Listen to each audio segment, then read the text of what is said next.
Mga proyekto kontra baha ang muling hinahanap ng marami ngayong kabila na naman ang pagbaha. Sagot ng Department of Public Works and Highways, may ilang nagawa at gumagana na tulad sa Araneta Avenue sa Quezon City. At nakatutok si Mark Salazar. Nagkasingilan na naman ng pananagutan sa kaliwat kanang baha sa Metro Manila at karatig lugar nitong weekend. Sabi ng ilan online, flood control projects ano na? Halimbawa sa Malanday at Tumana, bakit bumaha hindi naman umapaw ang Marikina River? Sira pala kasi ang pumping station ng Tumana.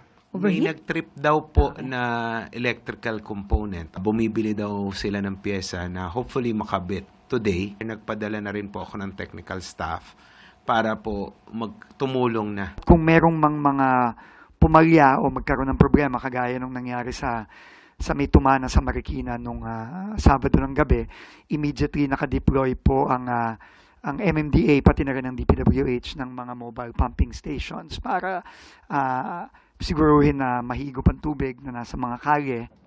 Ang Taft Avenue sa Maynila, laging inaayos pero binabaha pa rin. Sabi ng DPWH, hindi na kaya ng luma at maliliit na drainage sa Taft Avenue ang epekto ng climate change. Lalo't ang ulang ibinuhos ng habagat sa nakalipas na linggo ay pang isang buwang ulan na dapat ayon sa Pag-asa. Naayos na natin yung isang segment doon sa harap ng Santa Isabel College, no? Malapit sa Faura. For next year, nag-submit kami ng proposal for I think a 1.5 billion peso drainage rehabilitation for the entire Taft Avenue. Nagiging way of life na rin ng mga taga-lowland Cavite ang baha.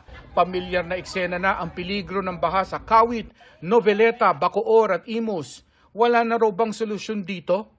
Talagang kailangan nating pigilan ng pagbaba ng tubig o kontrolin ng pagbaba ng tubig galing sa bundok. No, galing sa mga bundok sa Ternate, galing sa mga bundok hanggang sa Tagaytay, no. So kasi diyan talaga lahat ng bagsak ng tubig. Tapos ang problema, coastal pa 'yan. So both tubig galing sa bundok, tubig galing sa dagat ang kailangan kontrolin natin diyan. So hindi madali ang solusyon. Ang baha naman sa south, gaya ng Las Piñas at Parañaque, ay sanhiraw ng baradong mga waterways doon. Kaya naghihigpit na raw ang MMDA sa mga lumalabag sa easement rule. Isa nga po sa particular na aming nakita, yung sa Las Piñas po, na lumiit po yung ilog dahil po natayuan po ng karsada na sa amin pong opinyon ay nagpapabagal po ng daloy ng tubig na nagiging dahilan po ng pagbaha doon sa low-lying area ng Las Piñas at Parañaque po. Aminado ang MMDA na hindi madali magtanggal ng informal settlers dahil limitado ang relocation sites para sa kanila. Parang si Christy Saludes.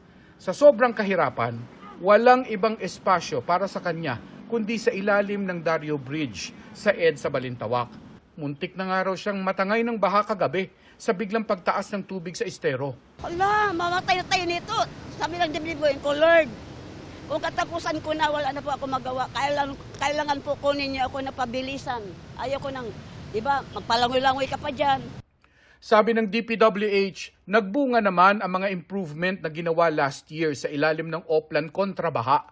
Halimbawa, sa G. Araneta Avenue sa Quezon City na napakabilis humupa ng baha nitong weekend. Wala rin daw malawakang pagbahana sa Valenzuela.